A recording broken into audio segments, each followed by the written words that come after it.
Hello, I am Dr. Lawrence Smith, Dean of the Donald and Barbara Zucker School of Medicine at Hofstra Northwell.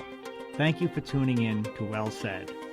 In a culture of community, scholarship, and innovation, the Zucker School of Medicine is dedicated to transforming students into doctors who will improve healthcare, inspire change, and better the lives of the people they serve.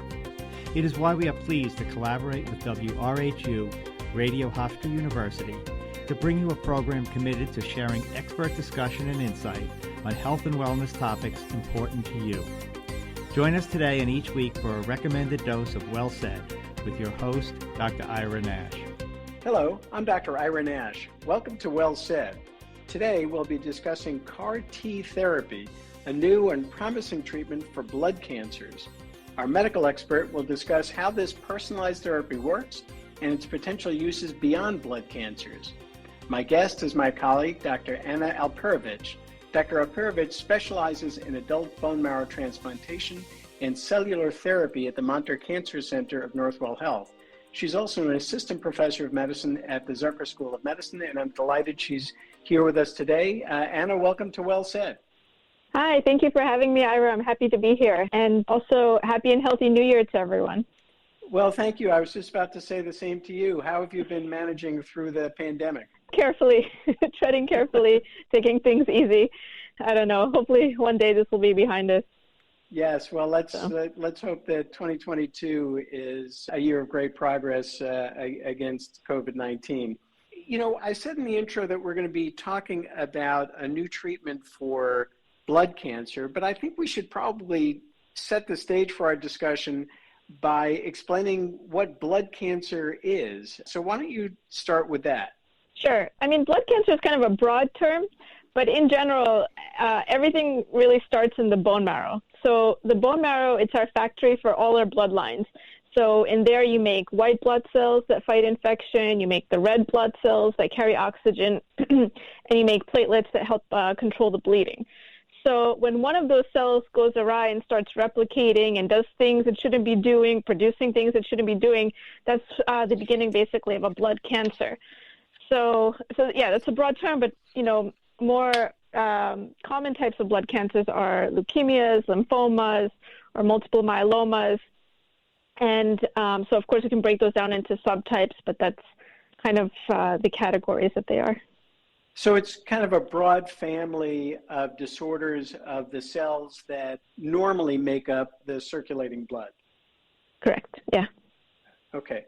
And what's the sort of established approach to treating these diseases? I suspect it's different for different kinds of blood cancer, but in general, as somebody who treats these kinds of diseases, what's the general approach? The general and traditional approach just to treating any cancers is usually with the use of chemotherapy. So that word I think you've heard of. I mean, chemotherapy was developed still like in the 1940s during World War II, where they discovered that you can use nitrogen mustards to kill cells that were, you know, replicating quickly. And so then they realized that maybe you can use that for cancers that also replicate quickly.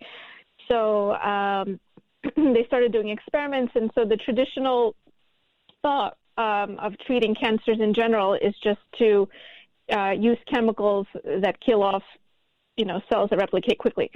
So as you imagine, that can also have a lot of side effects. So, although it kills off the cancer cells, it also can kill off some healthy cells.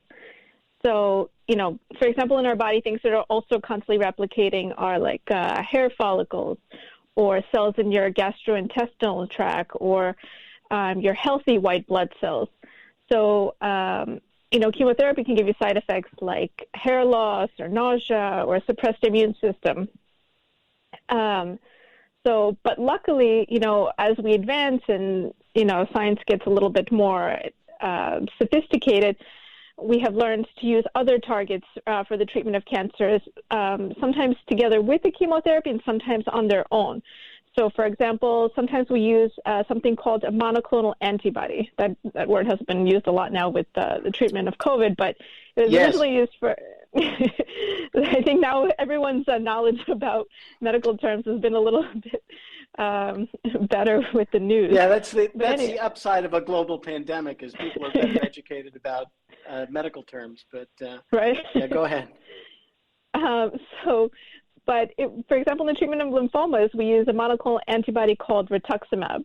And so rituximab, it targets CD20 on the surface of and CD20 is located on the surface of most B cells. And so when you're able to target, a specific part, a specific cancer cell rather than, other healthy cells, you start to not only have less side effects, but also, just be more efficacious in your treatment. So the traditional chemotherapy just looks at cells that are rapidly dividing, and you explained that has all sorts of side effects. So these other treatments are looking for specific characteristics of the cancer cells other than the fact that they're replicating quickly. The thing that you mentioned, the CD20, that's like a protein on the outside of the cell. It's a marker for a particular kind of cell. Is that what you're saying? Exactly. So once the monoclonal antibodies are able to go into the body and then pick out which cells have this target on them, and it's usually, let's say, the lymphoma cells that we're trying to treat, and they will specifically go and attack those cells. Yeah, so that sounds like it would be at least avoid a lot of the common side effects that we associate with cancer chemotherapy.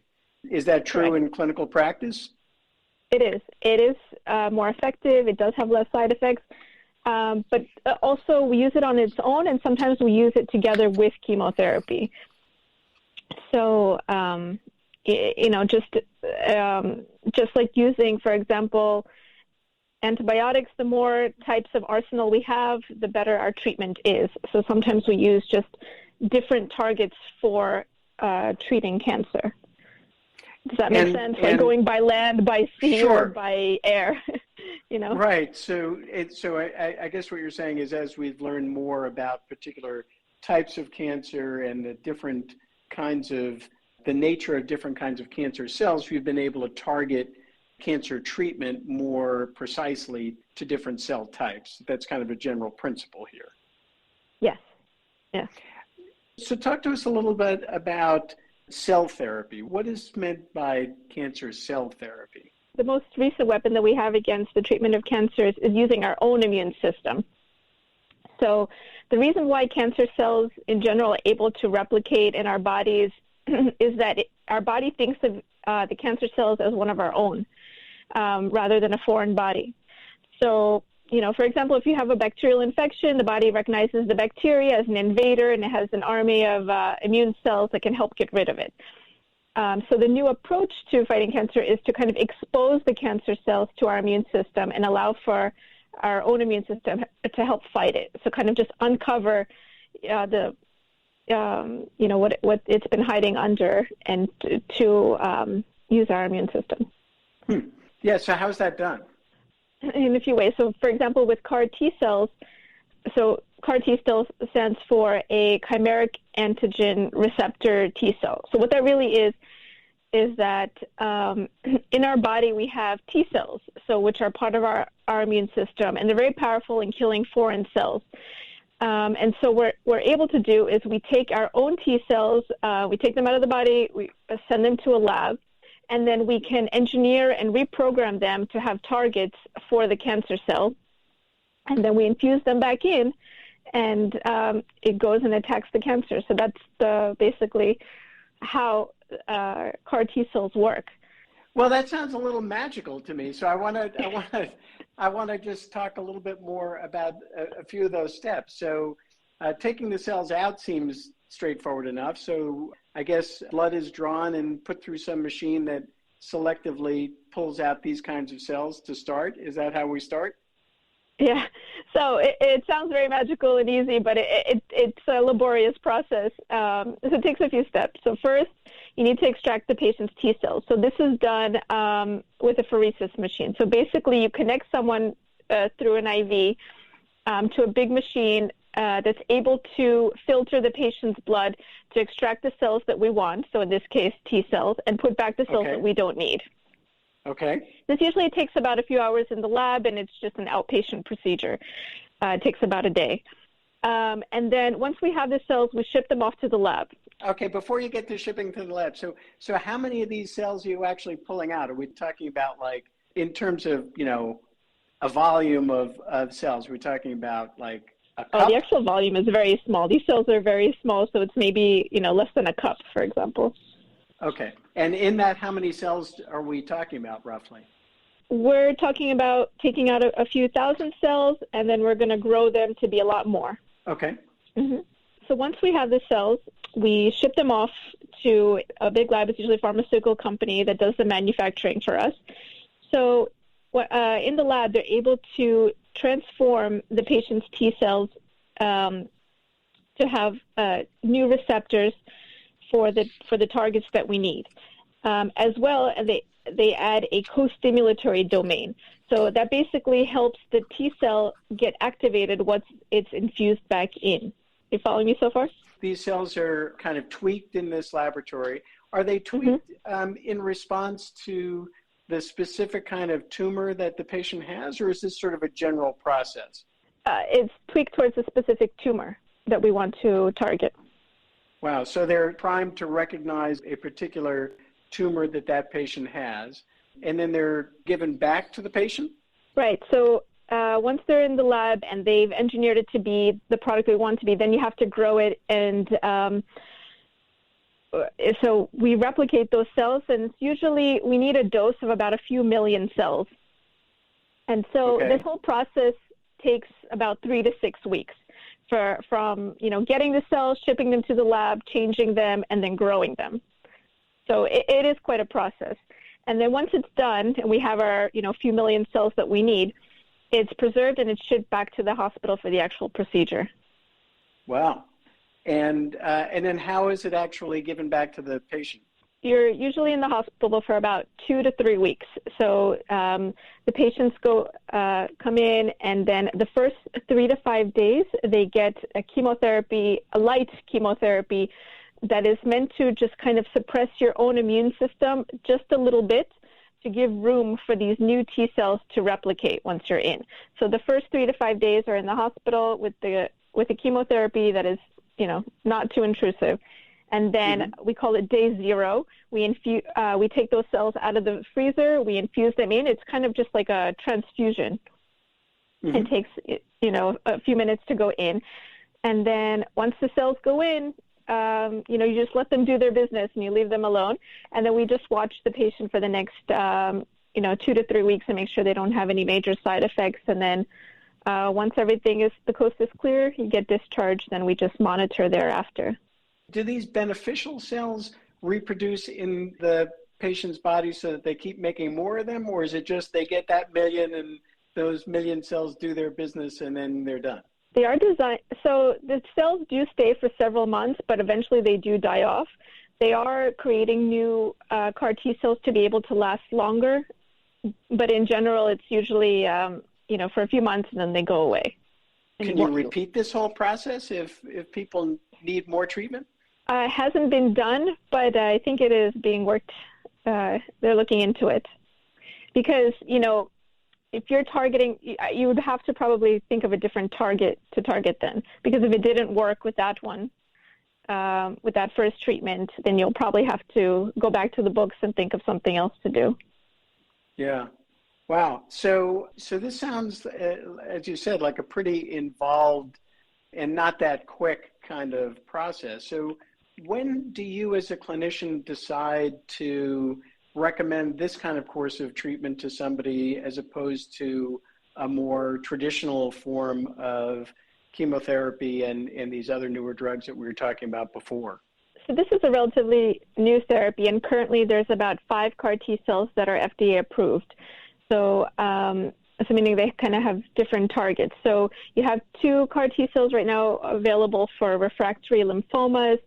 You have for refractory acute lymphocytic leukemias, which is a type of an aggressive leukemia, and you also have one approved for multiple myelomas. And there's more approvals on the way. So there's more CAR T cells being looked at and manufactured, and also in clinical trials. So these treatments are not for first-line treatment, and they were studied in the refractory setting. So patients that have had other treatments that didn't work, and this is kind of their next line of therapy. So it's a good option for patients that have had a lot of treatments and are just, as we call them, chemo-refractory, and their cancers do need another approach, and perhaps they need a new, immunologic approach. Well, why not use this earlier in people's course? Why wait until they've had a treatment failure with chemotherapy or some of these other drugs before reaching for this kind of therapy?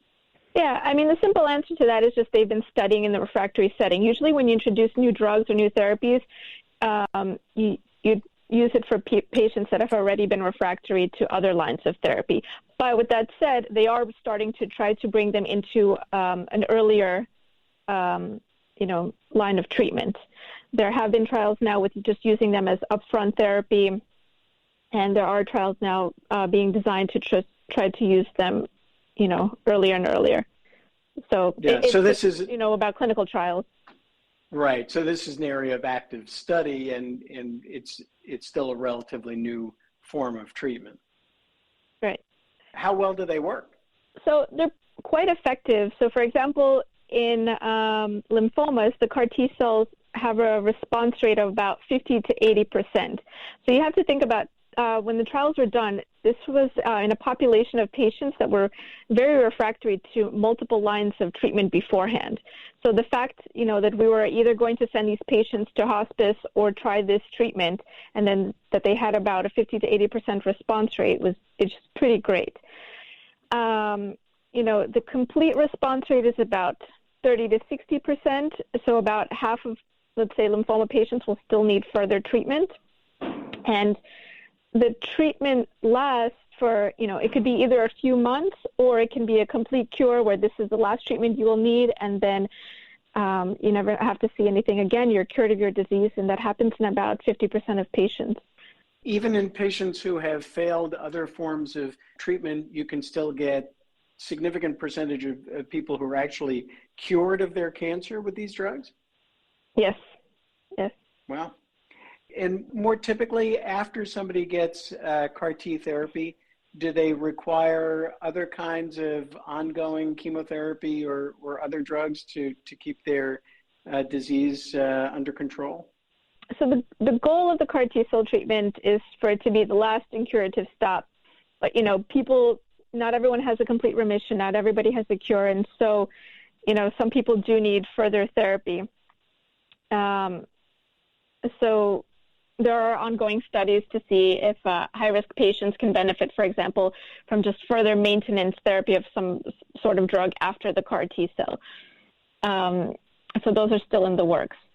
And just to go back to your other question of just who do we think will respond or not to the treatment, it's difficult to predict who will. And, if we knew that we had 100%, medicine that would work, we would, of course, give it to everyone, but we don't, and everybody responds different.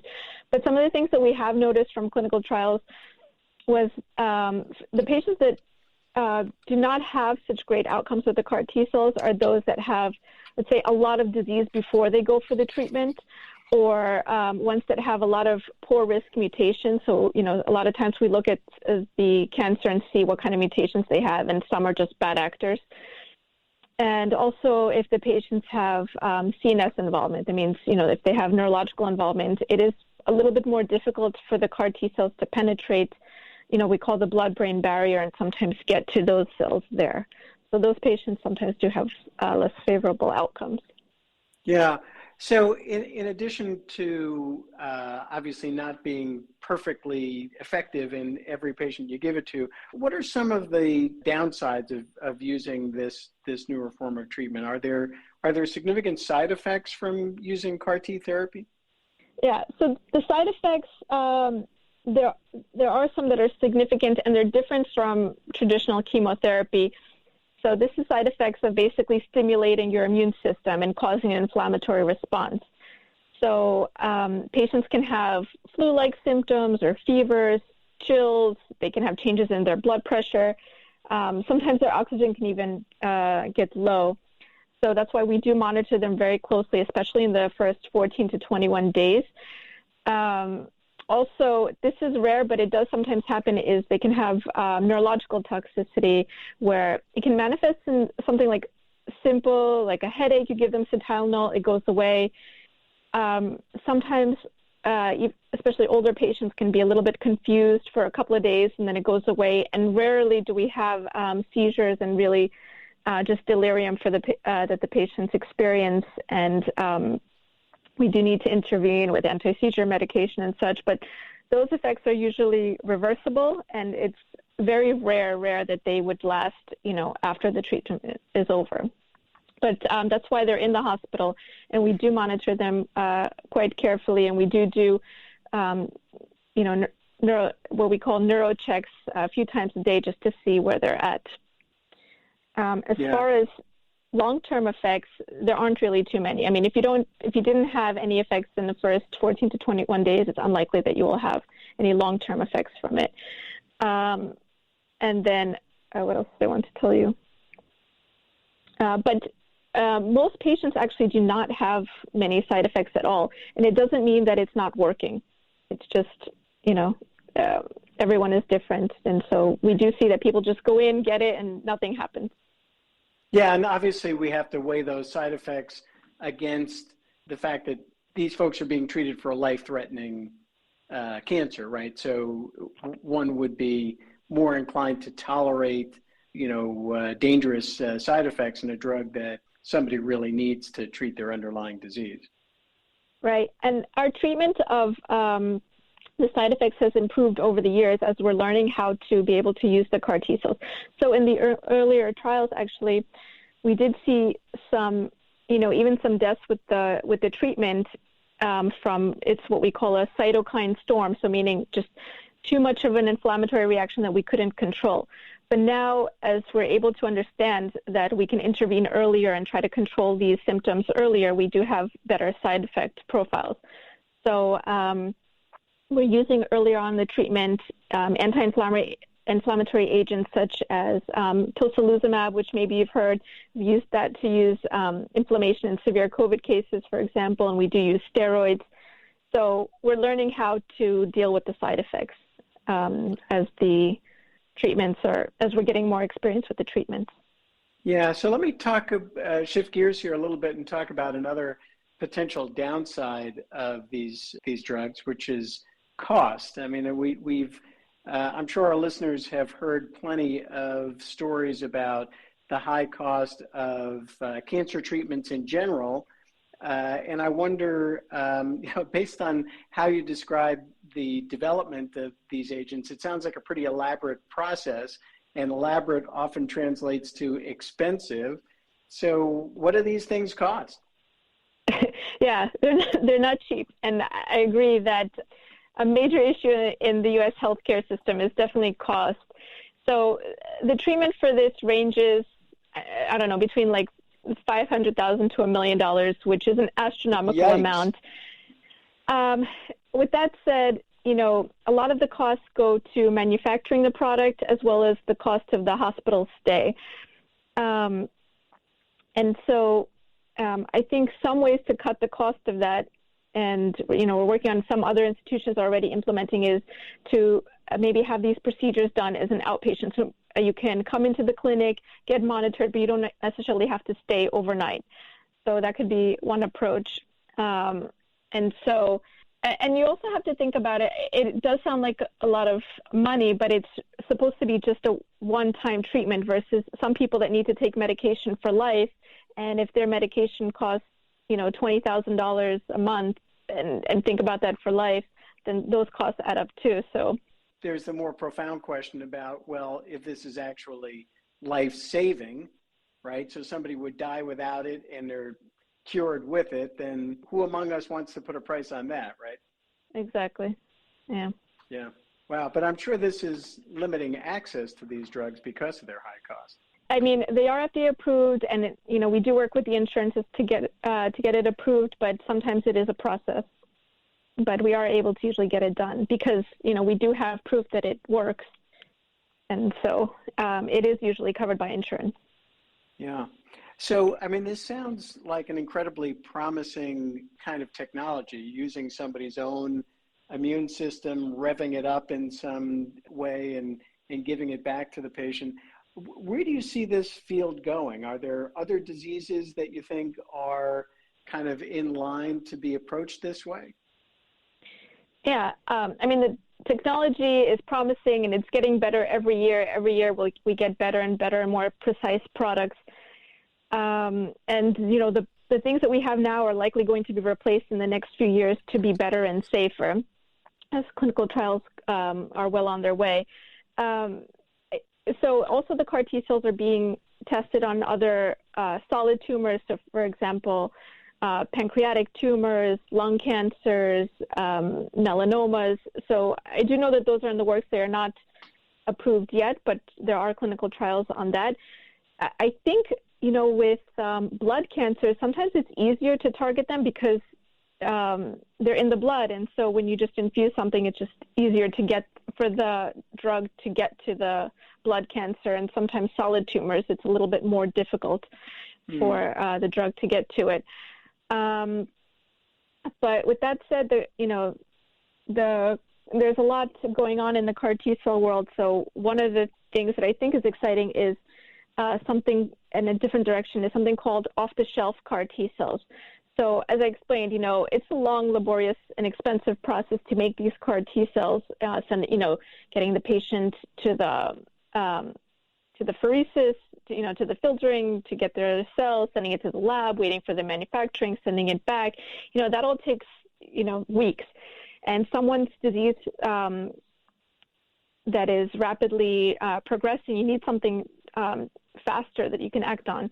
Right. So these off-the-shelf CAR T cells are basically allogeneic T cells. They're using somebody else's T cells that are already available, and you don't have to wait for that whole process. So this may be a better solution, maybe a cheaper solution that someone doesn't have to wait for. So that's being explored as well. That's another direction. Yeah. If our listeners wanted to get more information or up-to-date and reliable information about this therapy for themselves or for a loved one, where would you suggest they look?